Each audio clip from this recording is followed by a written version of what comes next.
Good morning all of you. पिछली class में हम लोग क्लास 12 की फिजिक्स की क्लास में आवेश वितरण के बारे में पढ़ रहे थे। आवेश वितरण आपने पढ़ा था 3 प्रकार के होते हैं। कौन कौन से होते हैं? पहला रेखीय आवेश वितरण, दूसरा पृष्ठीय आवेश वितरण और तीसरा आपने पढ़ा था आयतन आवेश वितरण। इसमें आप रेखीय आवेश वितरण के कारण किसी पॉइंट चार्ज पर लगने वाला वैद्युत बल के लिए आपने फार्मूला डिराइव किया था, आपने फार्मूला उत्पन्न किया था, निकाला था, आपने उसका आपने निगमन किया था। आज उसी के आगे मैं स्टार्ट कर रहा हूं। पृष्ठीय आवेश वितरण के कारण किसी बिंदु आवेश पर वैद्युत बल। तो आज आप पढ़ेंगे पृष्ठीय आवेश वितरण, पृष्ठीय आवेश वितरण के कारण किसी बिंदु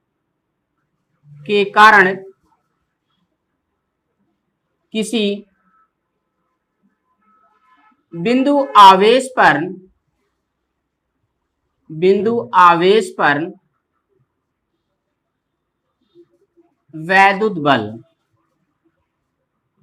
वैद्युत बल पृष्ठीय आवेश वितरण के कारण किसी बिंदु आवेश पर वैद्युत बल, इसको बोलते हैं electric force on a point charge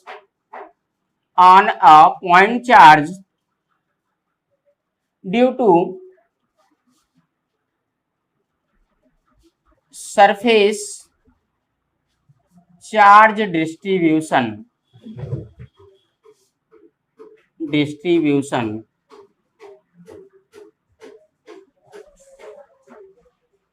तो देखिए, जैसे आपका ये कोऑर्डिनेट है और कोऑर्डिनेट का ये एक्स एक्सिस है और ये वाई एक्सिस है और ये मूल बिंदु है, ओरिजिन, ये आपका मूल बिंदु है।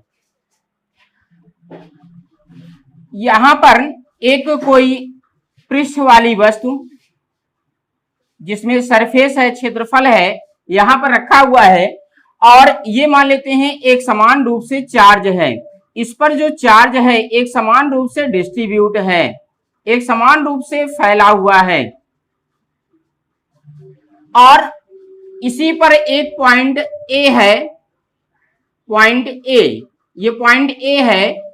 इस पॉइंट ए द्वारा घिरा जो क्षेत्रफल है, क्षेत्रफल का सूक्ष्म भाग, उस सूक्ष्म क्षेत्रफल को हम कहेंगे डी ए, क्योंकि ये पॉइंट है और पॉइंट पर जो क्षेत्रफल घिरा होगा बहुत ही छोटा होगा, बहुत ही स्मॉल होगा, तो इस छोटे से क्षेत्रफल को हम क्या कहेंगे? D A. ठीक है। और इस पर जो आवेश होगा, आवेश कितना रहेगा? इस पर छोटा आवेश रहेगा और उस आवेश की मात्रा हम मान लेते हैं डी क्यू है, उस आवेश। तो इस बिंदु ए पर एक सूक्ष्म आवेश क्या है? D Q. और मूल बिंदु से इसकी पोजीशन वेक्टर यानी कि स्थिति सदिश हम मान लेते हैं वेक्टर आर है। क्या है? Vector R. इस बिंदु से कुछ दूरी पर कोई बिंदु बी है, कोई बिंदु बी है जहां पर एक सूक्ष्म आवेश, बिंदु आवेश स्मॉल क्यू रखा हुआ है। इस सूक्ष्म आवेश, बिंदु आवेश का स्थिति वेक्टर हम मान लेते हैं वेक्टर R1 है। क्या है? Vector R1। तो यहाँ पे जो चार्ज डिस्ट्रीब्यूशन है इस सरफेस पर, इस पृष्ठ पर जो पृष्ठीय आवेश वितरण है, ठीक है, उसके कारण इसी बिंदु आवेश पर आपको वैद्युत बल की गणना करनी है। और इस पृष्ठ पर जो आवेश डिस्ट्रीब्यूट है उसका पृष्ठीय आवेश घनत्व हम मान लेते हैं कितना है? सिग्मा है। पृष्ठीय आवेश घनत्व को सिग्मा से दिखाते हैं। ओके। तो देखिए, बिंदु ए पर वितरित सूक्ष्म आवेश डी क्यू के कारण डी क्यू के कारण बिंदु आवेश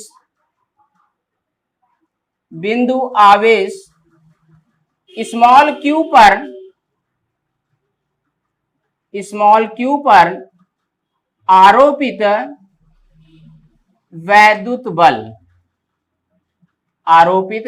बल, वहां पे इलेक्ट्रिकल फोर्स देखेंगे तो क्या हो जाएगा, चूंकि देखिए ये सूक्ष्म आवेश dq, उसके कारण आपने बल निकाला, किसके कारण, बिंदु A पर वितरित सूक्ष्म आवेश dq के कारण। जब ये आवेश सूक्ष्म है तो लगने वाला वैद्युत बल भी क्या होगा, वो भी सूक्ष्म होगा। ओके, तो देखिए ये वैद्युत बल को हम dF से दिखाएंगे, सूक्ष्म बल, तो 1/4 पाई एप्सिलॉन नॉट एप्सिलॉन 0, तो यहां क्या हो जाएगा, dq into q upon mod of vector r1 minus vector r का होल क्यूब। ठीक है, और vector r1 minus vector r, ये हो जाएगा। और चूंकि आप जानते हैं सरफेस डेंसिटी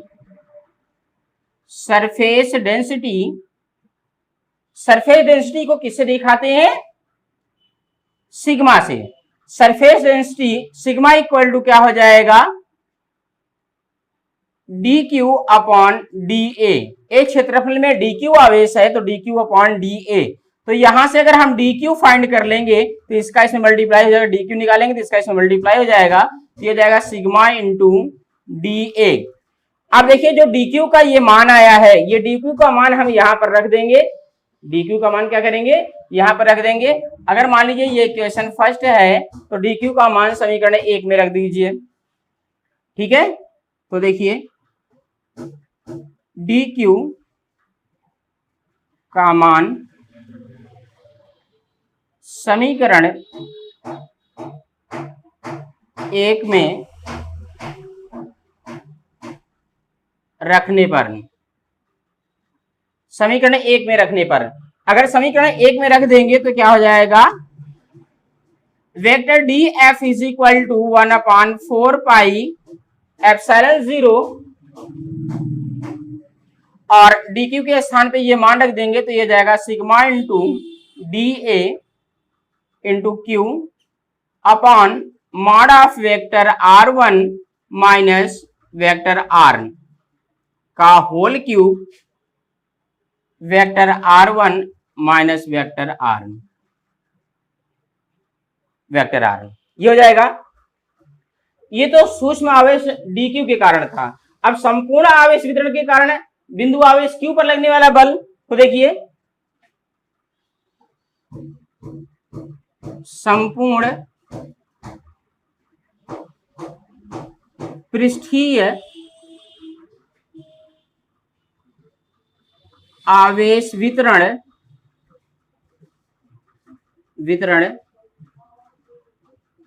के कारण,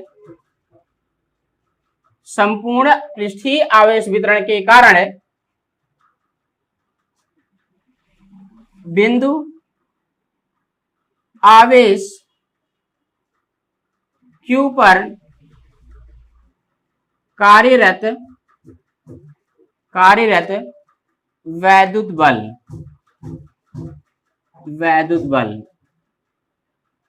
तो क्या करेंगे, इसी इक्वेशन का हम क्या करेंगे, इंटीग्रेशन कर देंगे, तो dF के स्थान पे क्या हो जाएगा, F, और यहां इंटीग्रेशन का साइन लगा देंगे, 1/4 pi epsilon 0 sigma dA dq और mod of vector r1 minus vector r का whole cube, vector r1 minus vector r, ये हो जाएगा। जो कांस्टेंट है उसको बाहर कर लेंगे तो ये हो जाएगा vector f is equal to q upon 4 pi epsilon not sigma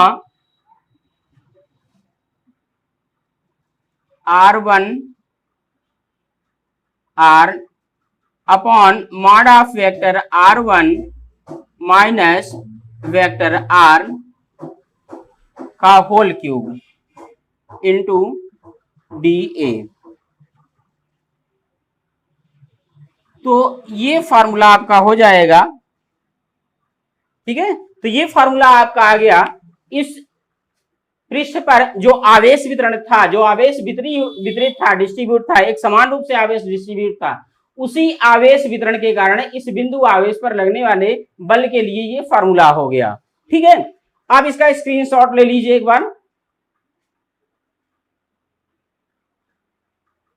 अब इसके पश्चात आप देखिए, आपने रेखीय आवेश वितरण के कारण बिंदु पर वैद्युत बल के लिए सूत्र पढ़ लिया है। इसके पश्चात आज आपने पढ़ा पृष्ठीय आवेश वितरण के कारण किसी बिंदु आवेश पर वैद्युत बल। अब तीसरा क्या बचा है, पृष्ठीय आवेश वितरण के स्थान पर क्या करेंगे, आयतन आवेश वितरण। तो आयतन आवेश वितरण के कारण किसी बिंदु पर वैद्युत बल, इसके लिए फार्मूला पढ़ेंगे। तो देख लीजिए, तो सेम एक जैसा ही डेरिवेशन है तीनों का, आप थोड़ा थोड़ा अंतर करते हैं, बस हो गया, ठीक है। तो यहां पर क्या कर देंगे, आयतन, आयतन, तो ये हो जाएगा आयतन आवेश वितरण के कारण किसी बिंदु आवेश पर वैद्युत बल। तो electric force on a point charge due to, यहां सरफेस की जगह क्या हो जाएगा, वॉल्यूम, क्या हो जाएगा, वॉल्यूम चार्ज डिस्ट्रीब्यूशन। ओके, तो देखिए अब यहां पे क्या होगा, यहां पर जो ये पृष्ठ बिंदु ए पर लिए हैं, यहां पे क्या लेंगे, आयतन। ये आयतन वाली वस्तु है, मान लीजिए कोई क्यूब है, घन है, तो इस बिंदु ए पर घिरा हुआ क्षेत्रफल, घिरा हुआ जो आयतन होगा, हम मान लेते हैं क्या है, डीवी। अब आप आयतन पढ़ रहे हैं तो इसका आयतन लेंगे, डीवी आयतन है बिंदु ए पर घिरा, बिंदु ए द्वारा घिरा आयतन कितना है, डीवी, और इस आयतन में वितरित आवेश कितना है, डी क्यू, ठीक है। और चूंकि ये आयतन वाली वस्तु है, तो यहां पर जो घनत्व लेंगे वो आयतन घनत्व लेंगे, आयतन आवेश घनत्व। आयतन आवेश घनत्व को रो से दिखाते हैं, ठीक है। बाकी सेम रहेगा, बिंदु ए का स्थिति वेक्टर वेक्टर आर है, बिंदु बी का स्थिति वेक्टर कितना है, वेक्टर R1 है।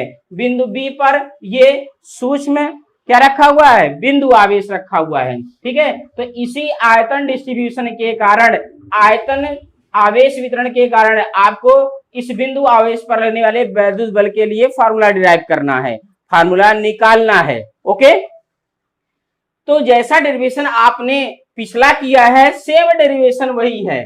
बिंदु ए पर वितरित सूक्ष्म आवेश dq के कारण बिंदु आवेश q पर आरोपित वैद्युत बल, तो ये फार्मूला वही रहेगा। अब यहाँ सरफेस डेंसिटी की जगह क्या करेंगे, वॉल्यूम डेंसिटी ले लेंगे, बाकी सेम डेरिवेशन है। वॉल्यूम डेंसिटी, वॉल्यूम डेंसिटी किससे दिखाते हैं, रो से। तो यहाँ पे क्या होगा, एकांक आयतन dv हो जाएगा। ओके, तो ये हो जाएगा आपका रो इंटू dv, समझ में आ रहा है। अब ये dq का मान समीकरण 1 में रख दीजिए, तो ये हो जाएगा, यहां पर क्या हो जाएगा, रो, और dA के स्थान पे हो जाएगा dv, बाकी सेम रहेगा। संपूर्ण पृष्ठीय आवेश, पृष्ठीय आवेश की जगह क्या कर देंगे, आयतन आवेश, आयतन आवेश वितरण के कारण बिंदु आवेश q पर कार्यरत वैद्युत बल, तो ये हो जाएगा।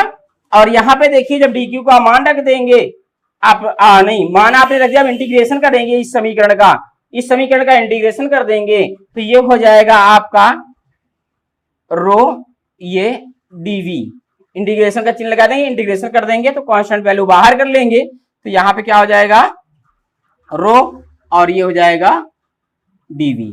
सेम डेरिवेशन तीनों का है, रेखीय आवेश वितरण के कारण लगने वाला बल, पृष्ठीय आवेश वितरण के कारण लगने वाला बल, और आयतन वितरण आवेश वितरण के कारण लगने वाला वैद्युत बल, तीनों का डेरिवेशन एक जैसा है, बस थोड़ा थोड़ा अंतर है। एक में लंबाई लेते हैं, दैर्घ्य घनत्व, एक में क्षेत्रफल लेते हैं, पृष्ठीय घनत्व, एक में आयतन लेते हैं तो आयतन घनत्व, ठीक है। बस ये अंतर होता है, बाकी एक जैसा है। इसका भी स्क्रीनशॉट आप ले लीजिए।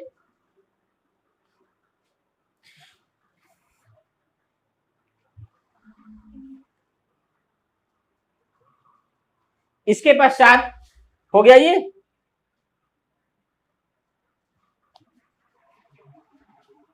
देखिए तीनों डेरिवेशन की प्रैक्टिस आप करते रहिए। एक डेरिवेशन की अगर आप प्रैक्टिस कर लेते हैं तो बाकी दो डेरिवेशन एक जैसे हैं, बस थोड़ा थोड़ा अंतर है। जब आप तीनों को दोहराएंगे तो आपको थोड़ा सा ही मेहनत करना पड़ेगा, केवल एक डेरिवेशन आपको सही से करना पड़ेगा, उसके बाद बाकी दो डेरिवेशन भी उसी तरह हैं, आपको अपने आप ही आने लगेगा।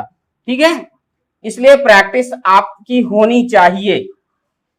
इसके बाद आप पढ़ेंगे वैद्युत क्षेत्र। वैद्युत क्षेत्र, वैद्युत क्षेत्र, वैद्युत क्षेत्र को कहते हैं इलेक्ट्रिक फील्ड। इलेक्ट्रिक फील्ड, वैद्युत क्षेत्र।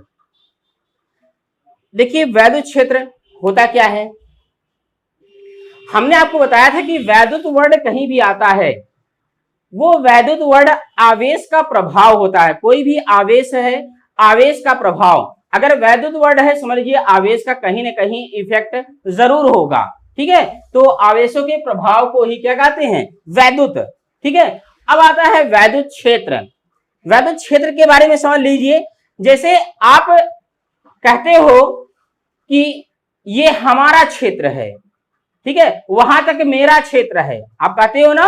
क्यों कहते हो कि वो आपका क्षेत्र है। आपका क्षेत्र क्या है, जहां तक, जिस क्षेत्र में, जितने क्षेत्र तक आपके बारे में लोग जानते रहें, आपका प्रभाव हो, आपका असर हो, वो आपका अपना क्षेत्र कहलाता है। वही तो होता है। जैसे हमारा क्षेत्र, हमारा क्षेत्र मतलब वहां तक होता है जहां तक हमको लोग जानते हैं, हमारा जहां तक प्रभाव होता है, हमारा जहां तक असर होता है, वो हमारा अपना क्षेत्र है। आपका जहां तक असर होता है, आपका जहां तक प्रभाव होता है, आपका जहां तक इफेक्ट होता है, वो आपका अपना क्षेत्र है। सेम इसी प्रकार किसी आवेश का जहां तक प्रभाव रहता है, उसका जहां तक असर होता है, वो उस आवेश का क्षेत्र होता है। और आवेश क्या होता है, वैद्युत। आवेश के प्रभाव क्या कहते हैं, वैद्युत। तो आवेश का जहां तक प्रभाव होगा वो उसका अपना वैद्युत क्षेत्र कहलाएगा। ओके, तो देख लीजिए वैद्युत क्षेत्र क्या हुआ, किसी आवेश के चारों ओर का वह क्षेत्र जहां पर अन्य आवेश वैद्युत प्रभाव का अनुभव करता है, उस आवेश का वैद्युत क्षेत्र कहलाता है। ठीक है, देखिए आवेशों का जो प्रभाव होगा, आवेशों का जहां प्रभाव रहेगा, वहां पर कोई अन्य आवेश अगर लाएंगे तो उस पर क्या होगा, उस आवेश का प्रभाव पड़ेगा। ठीक है, उस आवेश का वहां प्रभाव पड़ेगा। आवेश का प्रभाव होता है कि कोई अन्य आवेश लाते हैं तो उस पर आकर्षण या प्रतिकर्षण बल का अनुभव होता है। उसी बल से वो प्रभाव को क्या करता है, इंडिकेट करता है, इंगित करता है। ओके, तो वैद्युत क्षेत्र क्या हुआ, किसी आवेश के चारों ओर का वह क्षेत्र जहां पर अन्य आवेश वैद्युत का अनुभव करता है, वैद्युत प्रभाव का अनुभव करता है, वह उसका वैद्युत क्षेत्र कहलाता है। ठीक है, अब उसके बाद देखिए जो ये वैद्युत क्षेत्र होता है, वैद्युत क्षेत्र में क्या होता है, आवेश आकर्षण या प्रतिकर्षण बल का अनुभव करता है। वैद्युत क्षेत्र हमें आंखों से दिखाई नहीं देता, लेकिन चूंकि हमको पढ़नी है, जानना है, तो वैद्युत क्षेत्र को हम ऐसे रेखाओं से दिखाते हैं। रेखाओं से दिखाते हैं, कहीं पर वैद्युत क्षेत्र है तो हम वैद्युत क्षेत्र को रेखाओं से दिखाते हैं। ऐसे रेखा रहेगी, उसमें एरो लगा रहता है, एरो वैद्युत क्षेत्र की डायरेक्शन को दिखाता है। और इसका जो घनत्व होता है रेखाओं का, जैसे पास पास में है रेखाएं, तो हम कहेंगे वैद्युत क्षेत्र काफी प्रबल है, स्ट्रॉन्ग इलेक्ट्रिक फील्ड है। ठीक है, और अगर वैद्युत रेखाएं दूर दूर हैं तो हम कहेंगे वहां वैद्युत क्षेत्र क्या है, वीक है, दुर्बल है, कमजोर वैद्युत क्षेत्र है। ओके, तो वैद्युत क्षेत्र को कुछ रेखाओं द्वारा हम प्रदर्शित किया जाता है, हम प्रदर्शित करते हैं। ठीक है, ताकि उसको हम आराम से समझ सके। इन्हीं काल्पनिक रेखाओं को ही हम क्या कहते हैं, वैद्युत बल रेखाएं। तो अब आप पढ़ने जा रहे हैं वैद्युत बल रेखाएं। तो देखिए वैद्युत बल रेखाएं, वैद्युत बल रेखाएं, इसको बोलते हैं electric lines of force. Electric lines of force, देखिए जो वैद्युत बल रेखाएं होती हैं, ये वैद्युत बल रेखाएं होती क्या हैं, इसके गुणों को पढ़ लीजिए। वैद्युत बल रेखाओं के बारे में हमने बताया कि वैद्युत बल रेखाएं क्या होती हैं, किसी वैद्युत क्षेत्र में खींची गई वे काल्पनिक निष्कोण वक्र होते हैं जिस पर कोई स्वतंत्र और पृथक्कृत, ठीक है, धन परीक्षण आवेश गति करता है। अब यहां पर आया परीक्षण आवेश, परीक्षण आवेश, परीक्षण आवेश, परीक्षण आवेश के बारे में समझ लीजिए। इसको कहते हैं टेस्ट चार्ज, टेस्ट चार्ज। ये परीक्षण आवेश होता क्या है, ये परीक्षण आवेश, देखिए परीक्षण मतलब क्या हुआ, टेस्ट। यहां टेस्ट का मतलब देखिए वैद्युत प्रभाव के टेस्ट से है कि वैद्युत प्रभाव का आप टेस्ट करते हो, वैद्युत प्रभाव का आप परीक्षण करते हो कि वहां पर वैद्युत प्रभाव है कि नहीं। ऐसा नहीं कि हम खट्टा टेस्ट करते हैं, मीठा टेस्ट करते हैं, वो खट्टा है कि मीठा है कि तीखा है, ऐसा टेस्ट नहीं करते हैं, बल्कि किसका टेस्ट करते हैं कि वहां पर वैद्युत का प्रभाव है या नहीं। तो जिस आवेश द्वारा हम वैद्युत प्रभाव का परीक्षण करते हैं, वैद्युत प्रभाव का टेस्ट करते हैं कि वहां पर वैद्युत प्रभाव कम है कि ज्यादा है कि नहीं है, तो जिस आवेश द्वारा इस चीज का हम परीक्षण करते हैं, टेस्ट करते हैं, दैट इज टेस्ट चार्ज। वो क्या होता है, परीक्षण आवेश होता है।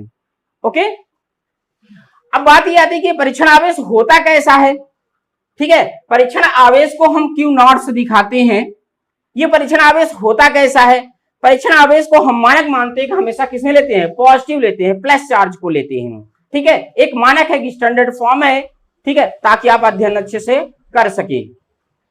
इसके अलावा पॉजिटिव होने के साथ साथ इसके बाद क्या होता है, ये बहुत ही सूक्ष्म आवेश होता है, बहुत ही छोटा आवेश होता है। अब ये समझ लीजिए कि छोटा आवेश क्यों लिया जाता है, क्यों लिया जाता है छोटे आवेश को। तो इसको एक एग्जांपल से हम समझते हैं, देख लीजिए पहले। जैसे आप कोई चुंबक ले लीजिए बड़ा सा, यहां पर बड़ा सा चुंबक है, ठीक है, ये अपने चारों ओर चुंबकीय प्रभाव तो उत्पन्न कर रहा होगा, इसका अपना प्रभाव चारों ओर होगा। कोई लोहे की छड़ यहां पर ले आएंगे तो ये क्या करेगा, आकर्षित कर लेगा। लोहे का अगर कोई छोटा सा पिंड है ले आएंगे तो इसको क्या करेगा, आकर्षित कर लेगा। अगर यही पिंड हम और बड़ा ले लें तो क्या करेगा, थोड़ा सा और आकर्षित कर लेगा। अगर हम पिंड को भारी करते चले जाएंगे तो एक समय ऐसा आएगा, इतना भारी ले लेंगे कि ये इस पे बल तो लगा रहा है लेकिन इसको खींच नहीं पाएगा, ये सरकेगा नहीं, खिसकेगा नहीं, यहां से विस्थापित नहीं होगा। अगर आप छोटा सा पिंड रखेंगे तो ये इसको खींच लेगा और इसमें विस्थापन उत्पन्न हो जाएगा, ये गति करने लगेगा, यहां से मूव करने लगता है। ठीक है, लेकिन भारी होने के कारण इसका बल इस पर भी लग रहा है लेकिन ये खिसक नहीं पाता है। तो ऑब्जर्वेशन क्या दिखाता है, हम देखते क्या हैं, क्या देखते हैं। ठीक है, हमें देखने से क्या मालूम चलता है, हमें देखने से यही मालूम चलता है कि ये जो चुंबक है इस पिंड पर बल लगा रहा है लेकिन इस पिंड पर बल नहीं लगा रहा है। यही तो हमें गेस होगा, क्योंकि ये विस्थापित हो रहा है, चलने लगता है, गति करने लगता है, तो हमें लग रहा है कि ये बल, ये पिंड इसको आकर्षित कर रहा है, खींच रहा है। लेकिन अगर ये गति नहीं करता तो हम क्या कहेंगे, हमें देखने से क्या पता चलेगा कि ये इस पर बल नहीं लगा रहा है। लेकिन वास्तविकता क्या है कि ये इस पर भी बल लगा रहा है लेकिन इसका भार अधिक होने के कारण क्या होता है, ये विस्थापित नहीं हो पाता है। तो इसका प्रभाव इस पर लग रहा है, इस पर भी लग रहा है, लेकिन हमें दिखा किस पर असर, इसका दिखा। कहने का मतलब इन दोनों पिंड में से अगर पिंड हम जितना छोटा सा छोटा लेंगे उस पर असर हमें ज्यादा दिखेगा, इसके प्रभाव की जानकारी हमें अच्छे से हो पाएगी। देखिए हमने बड़ा ले लिया तो इसके प्रभाव हमें नहीं दिखे क्योंकि ये विस्थापित नहीं हुआ तो लगा नहीं खिसक रहा है, और ये खिसक गया तो हमें लगा कि ये खिसक रहा है तो इसका इस पे प्रभाव है। कहने का मतलब पिंड जितना छोटा रहेगा वो प्रभाव का अनुभव उतना ही तीव्रता से करता है, उतना ही जल्दी करता है, तो हमें समझ में आ जाता है। तो हम परीक्षण कब अच्छे से कर सकते हैं, जब आवेश की छोटी सी छोटी मात्रा को हम लेंगे। ये बात समझ में आ रही है, तो फिर से समझ लीजिए। परीक्षण आवेश क्या होता है, अत्यंत सूक्ष्म धनावेश होता है। ठीक है, अत्यंत सूक्ष्म क्या होता है, धनावेश होता है। ठीक है, और परीक्षण आवेश की परिभाषा क्या लिखेंगे, परीक्षण आवेश अत्यंत सूक्ष्म धन आवेश होता है जो स्रोत आवेश के वैद्युत प्रभाव को क्या करता है, प्रभावित नहीं करता है। ठीक है, तो ये समझ में आ गया कि परीक्षण आवेश छोटा होता है और धनात्मक होता है। समझ में आ रहा है। और वैद्युत बल रेखाओं के बारे में भी बता रहे थे।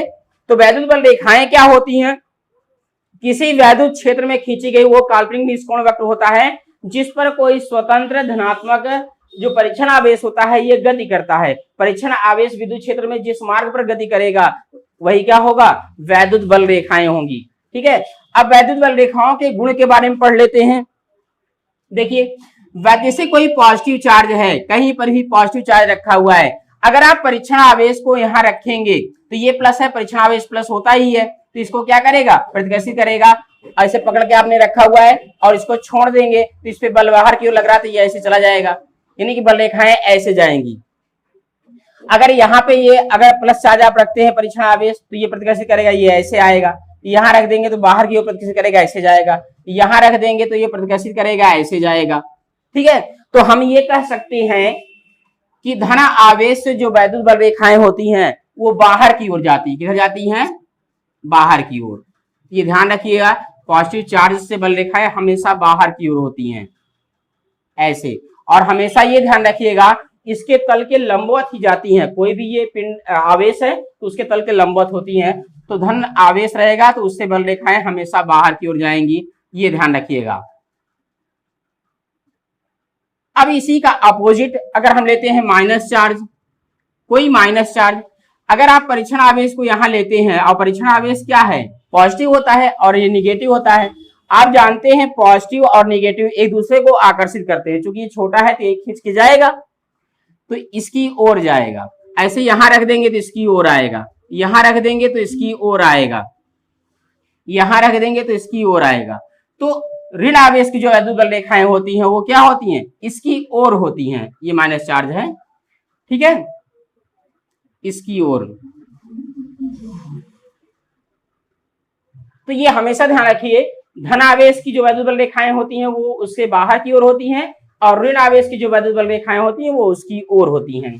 तो अगर कहीं पर प्लस चार्ज और माइनस चार्ज दोनों हो तब वहां क्या करेंगे, आप जानते हैं प्लस चार्ज से दूर जाती है, माइनस चार्ज की ओर जाती हैं। तो ये वैद्युत बल रेखाएं प्लस चार्ज से चलकर माइनस चार्ज पर जाती हैं, प्लस चार्ज चलती है और माइनस चार्ज पे समाप्त हो जाती हैं। और अगर बगल से देखेंगे तो इसकी बल रेखाएं ऐसे जाती हैं,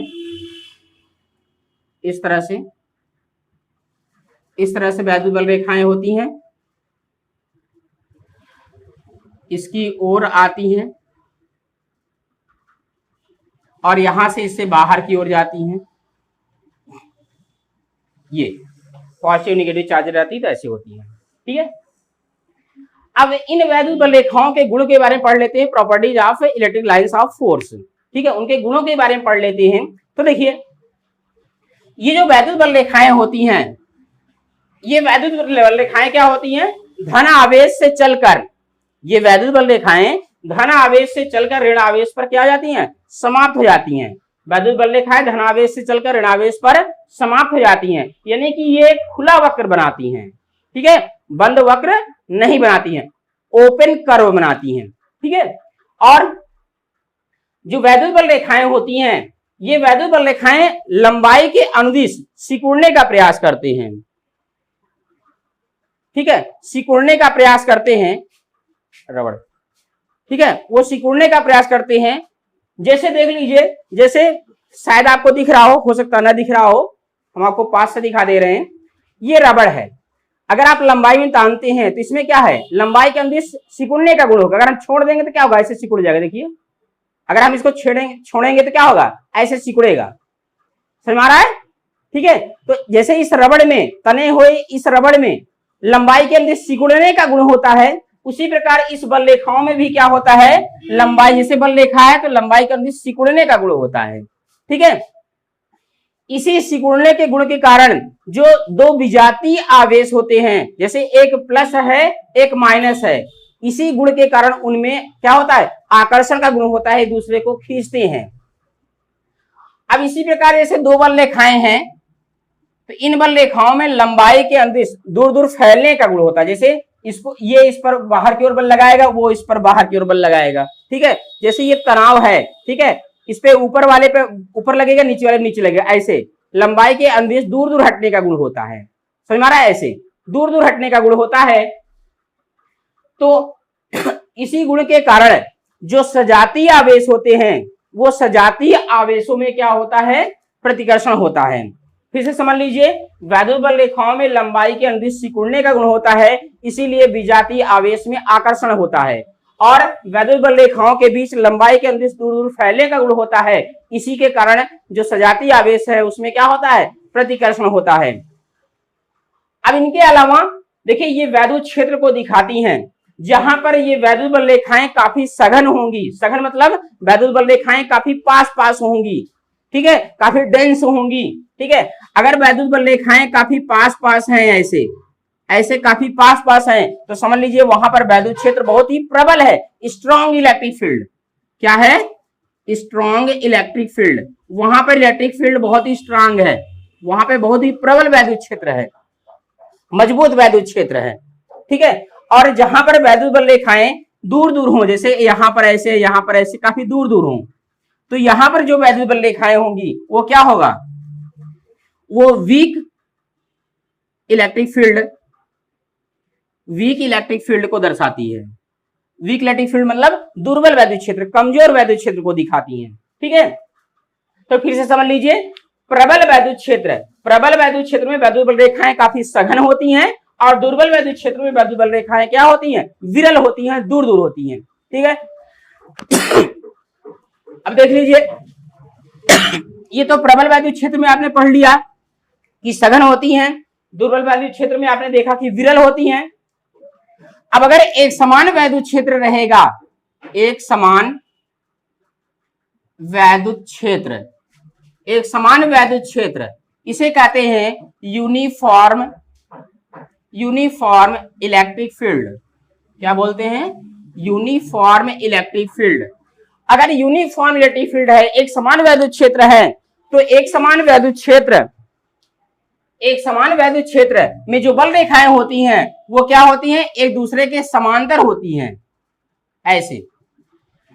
ऐसे समांतर रहेंगी। अगर ये बल रेखाएं समांतर दिखाई गई हैं तो समझ लीजिए वो एक समान विद्युत क्षेत्र को दिखाता है, यूनिफॉर्म इलेक्ट्रिक फील्ड। ठीक है, तो अब देख लीजिए, जैसे मान लीजिए कहीं बाई फिगर क्वेश्चन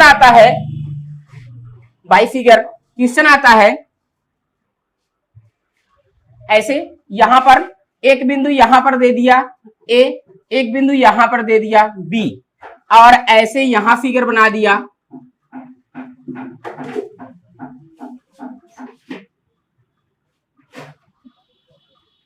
यहां फिगर बना दिया, ये बिंदु ए हो गया, ये बिंदु बी हो गया।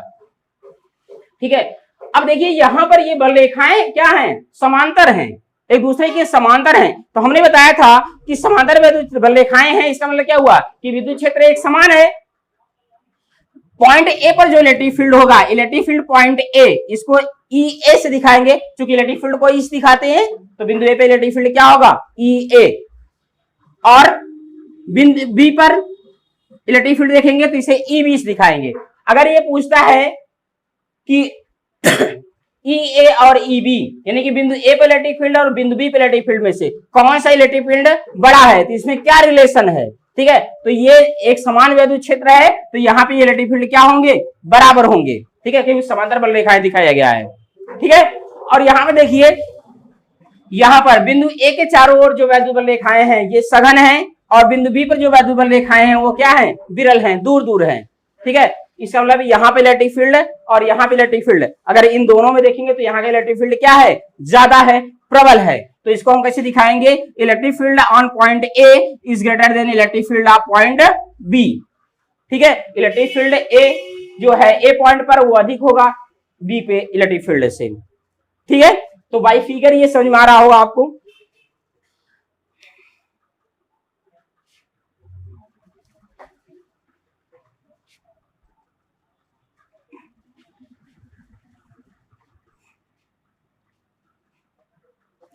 Okay, this is all about for today.